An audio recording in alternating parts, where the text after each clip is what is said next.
สบายดี大家好你好今天我们来学习汉语สบายดีทุกคนเนาะมาเรียนภาษาจีนนำกันอีกครั้งหนึ่งนะซึ่งวันนี้ก็มาฮอต EP ช็อตที่4กันแล้วนะกับข้าพเจ้าเฉินคุณวันนี้เราจะมาเรียนลี่ชิงนะลี่ชิงคือกิจวัตรประจำวันก็คือสิ่งที่เราเฮ็ดประจำวันนะลี่ชิงทำอิดเลยเราจะมารู้จักคำว่าฉี่ฉวางแปลว่าตื่นนอนนะฉี่ฉวางมาเบิ่งรูปแบบการใส่ประโยคนะตัวอย่างของประโยคฉี่ฉวาง我每天早上6点钟起床นะ我每天早上6点钟起床แปลว่าค่อยตื่นนอน6 โมงเช้าทุกๆมื้อนะ我แปลว่าค่อย每天แปลว่าทุกมื้อนะ早上แปลว่าตอนเช้านะ6点6 โมงเตียนแปลว่าโมงนะจงแปลว่าตรง起床ตื่นนอนนะ我每天早上6点钟起床นะโอเคต่อไปคำว่าตื่นนอนเราต้องไปเนี่ยต้องไปเข้าห้องน้ำภาษาจีนบอกว่าช่างเชิดฉวาแปลว่าเข้าห้องน้ำนะช่างเชิดฉวามาเบิ่งรูปแบบตัวอย่างของประโยคนะ起床后我做的第一件就是上厕所แปลว่าหลังจากตื่นนอนสิ่งที่บิดค่อยเฮ็ดแมนเข้าห้องน้ำเจ็บท้องเข้าห้องน้ำฉี่ชวางโหแปลว่าโหเนาะแปลว่าหลังเนาะฉี่ชวางหลังตื่นนอนเนาะหัวแปลว่าค่อยจั่วแปลว่ายังจั่วก็คือเฮ็ด第一หรือว่าสิ่งทำอิด件事就是เนาะ件事就是上厕所เนาะก็คือสิ่งที่เราเฮ็ดต้องเข้าห้องน้ำนะโอเคต่อไป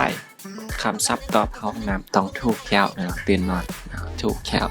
วภาษาจีนว่าชัวยาเนาะชัวยา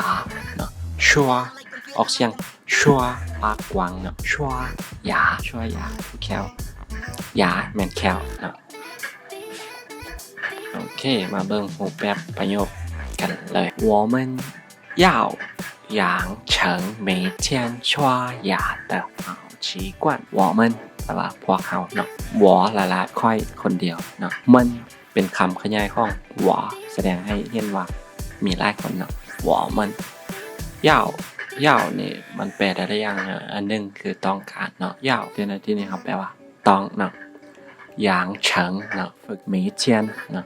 每天ทุกมื้อ刷牙ก็คือถูกแควมันเป็นเจ้าของเนาะ好习惯เนาะ好习惯รอไป我们要养成每天刷牙的好习惯ต่อไปคำว่าถูกแควแล้วเราก็ต้องมาฉี่เหรียญนะฉี่เหรียญแม่นยังฉี่เหรียญแม่นล้างฉี่เหรียญแม่นล้างหน้าฉี่แม่นล้างเหรียญแม่นหน้านะล้างหน้าฉี่เหรียญตัวอย่างของฉี่เหรียญแม่น天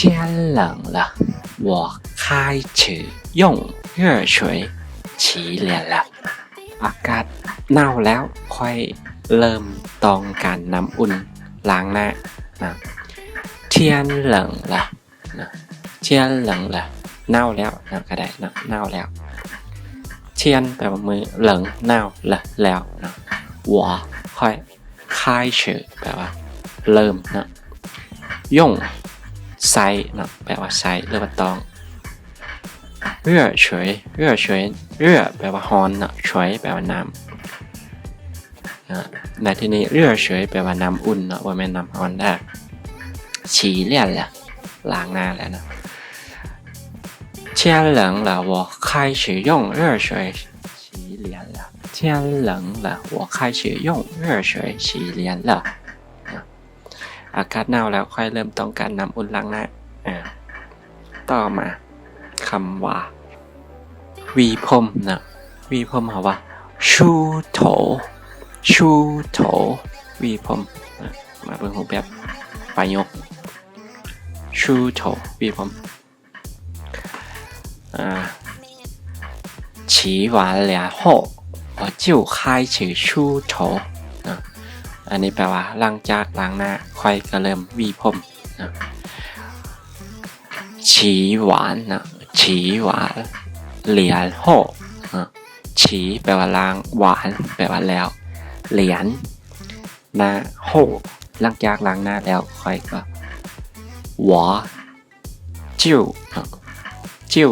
แปลว่าก็ได้เนาะจิ้วค่ายชื่อเริ่มชูโถเนาะชูโถวีผมเนาะมาว่าไว้洗完脸后我就开始梳头นะหลังจากล้างหน้าค่อยก็เริ่มวีผม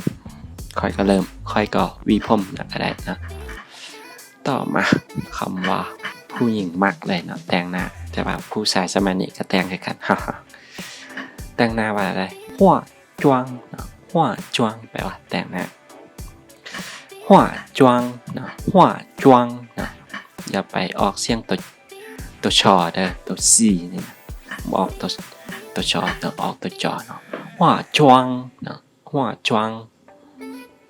แต่งหน้ามาเบิ่งรูปแบบประโยค化妆呢很多女孩子都喜欢化妆呢很多女孩子都喜欢化妆很多女孩子都喜欢化妆ผู้หญิงหลายคนมักแต่งหน้าเหินแปลว่าหลายตัวกับหลายกันเนาะหนูผู้หญิงเนาะหายจืดแปลว่าลูกเนาะโตทางซ่องหรือว่าทางหมดเนาะโตฉีฮวนแปลว่ามักหัวจวงแต่งหน้าเนาะ很多女孩子都喜欢化妆ผู้หญิงหลายคนมักแต่งหน้านะต่อมาคำว่า刮胡子刮胡子นะ刮胡子แทนว่า她老公每天早上都用剃须刀顾胡子她老公每天早上都用剃须刀顾胡子ว่าข้องนางใส่มีดโกนแทนวดทุกเสาร์เนาะถ้าอันนี้แปลว่านางเนาะเป็นผู้หญิงเนาะถ้าผู้หญิงเหล่ากงเป็นผัวเนาะเมเชียนทุกมือเนาะเมเชียนเจ้าช่างตอนเช้าโตย่งโตทั้งช่องหรือว่าทั้งหมดย่งต้องการที่ชื่อเต้ามีดโกนเนาะอันนี้มีดโกนกู้หูจืดนะกู้หูจืดแทนวดนะโอเคมาว่าไว้她老公每天早上都用剃须刀顾胡子นะพวกของนางใส่มีดโกนแทนวดทุกเสาร์ต่อไปคำว่ายังดีคำว่าตอนเช้านี่ตอนเช้าเขาดื่มน้ำบ่ดื่มน้ำนี่ดีต่อสุขภาพได้โอเคดื่มน้ำเขาว่า喝水เนาะ喝水นะดื่มน้ำมาเบิ่งรูปแบบประโยค喝水ดื่มน้ำ喝水有许多好处นะดื่มน้ำมีประโยชน์อย่างหลากหลาย喝水有喝水แปลดื่มน้ำ有มี许多หลากหลายเนาะ好处ประโยชน์เนาะ喝水有许多好处นะดื่มน้ำมีประโยชน์หลายต่อร่างกายก็ว่าได้นะโอเคต่อไปคำว่าอีสังดิซื้ออาหารนะหมายใช่นะหมายใช่โมเมนต์ไม่ใช่นะหมายใช่ซื้ออาหารนะโอเคการใช้ประโยคแนวได้มาเบิ่งเลยโอเค我妈妈每天早上会去เช้าชื่อหมายใช่แปลว่าแม่ของค่อยทุกๆเช้าเราไปซื้ออาหารที่ซูเปอร์มาร์เก็ตนะซูเปอร์มาร์เก็ต我ค่อยมาแม่นะแม่ค่อยเมเทียนทุกมือเจ้าช่างตอนเช้าไม่ชื่อไปเช้าชื่อซูเปอร์มาร์เก็ตนะหมายใช่ซื้ออาหารนะ我妈妈每天早上会去超市买菜ต่อมาคำว่านะไปหมายใช่ก็ต้องมาจ้วฟ่านนะจ้วฟ่านเฮ็ดอาหารนะจ้วฟ่านนี่ห้อยจ้วฟ่านมาเจ้าเฮ็ดอาหารเป็นบ่โอเคมาเบิ่งรูปแบบคำว่าจ้วฟ่านนะจ้วฟ่านโอเค我每天做晚饭我每天做晚饭ค่อยเฮ็ดอาหารแรงทุกมื้อนะ我每天ค่อยทุกมื้อจั่ว